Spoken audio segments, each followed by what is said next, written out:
Today we are in Taos, New Mexico. My wife and I came down for a brief trip, and I thought while we were here we would take a look at a little bit of the ironwork that you find down here.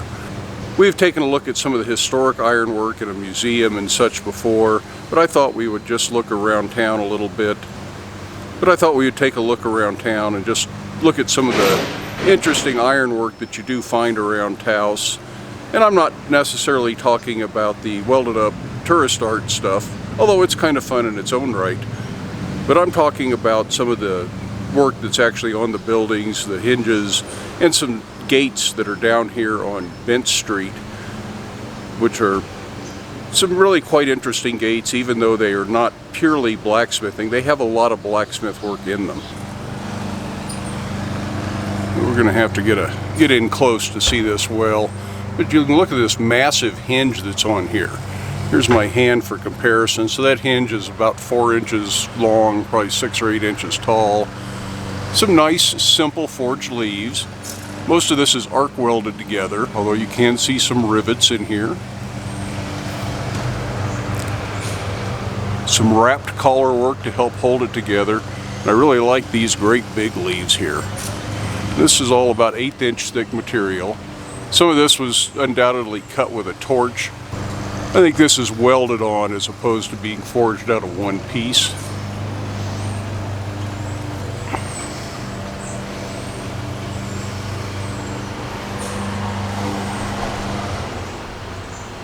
I have no idea who made these, and I have no idea how long they've been on this building, but I've been coming to Taos for quite some time, and these have been here the whole time. This one actually has some big handles. I don't think these are functional anymore. They're pretty well solid, but I think at one point they looked like they were a functional latch of some sort. Here's just a simple wooden display table that has twisted rods that are passed through the wooden posts.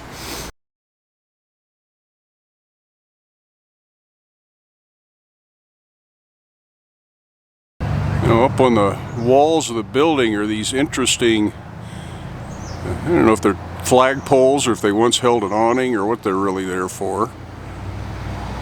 Kind of an interesting forged spear point of some sort. And they've got some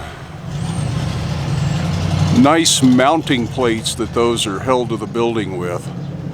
Again, I'm not real sure what they were originally there for. Right now they're just holding some restras. Nice simple sign bracket.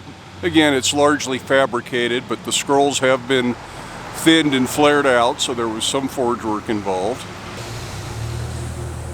This little set of bars is purely fabricated. There's not a bit of forge work, but I think we could do something like this and do it all as forged and traditional blacksmithing techniques and make quite an elegant set of window bars if you wanted to.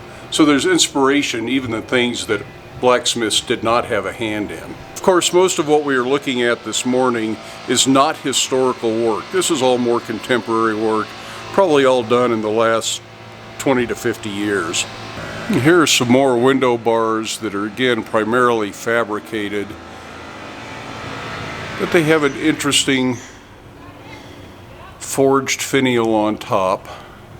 Hopefully you can see that there's so much colorful artwork in the shop behind the window that it's hard to see exactly what we're looking at. And then some interesting little medallions that are riveted on down here. So again, there is some forge work, but very little.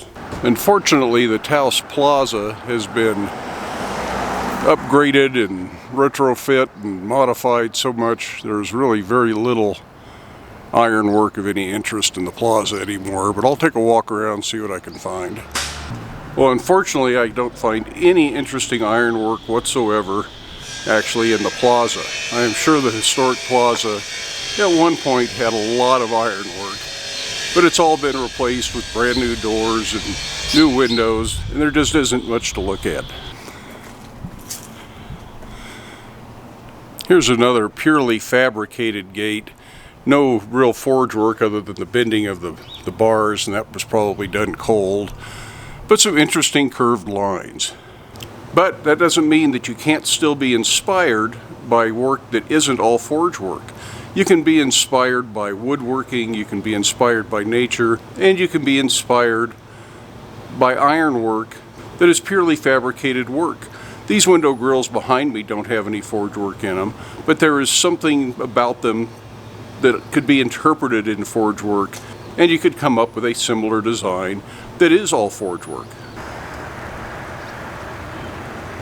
Now here is another sign bracket that has a lot more forge work in it. Really hard to see in the light this morning. Now here's a light fixture that has forged elements that are welded on, and welded on relatively poorly in most cases. Heck, even I weld better than that most of the time. Here are some simple iron rosettes on a door. Not much forge work, but ironwork nevertheless. Here's a very old thumb latch. And this looks like it's all forged. It's disabled. It's got a bolt through it so nobody can operate this door. Here's another thumb latch that looks to be all forged. There's really quite a bit to be inspired by if you take a close look.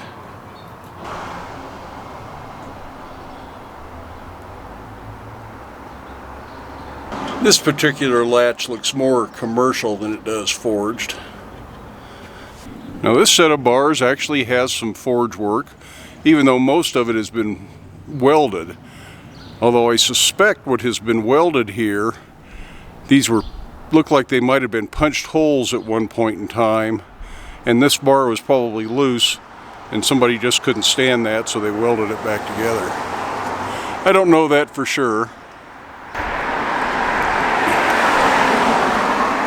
But on the very next window over on the same building, you can see that these bars were punched and passed through, and there are no arc welds.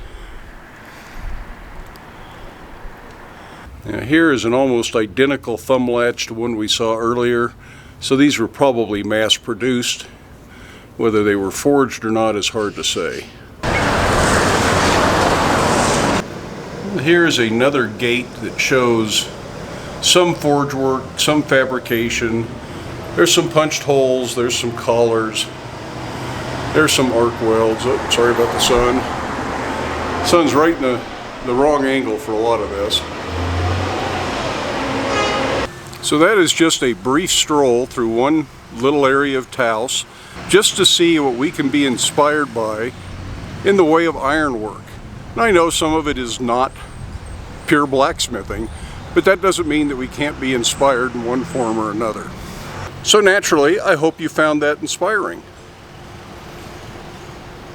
It does pay to keep an eye out whenever you travel, whenever you go new places, not just for ironwork, but for other things that inspire your imagination, inspire your creativity, things that you can then apply to your own work in your own shop.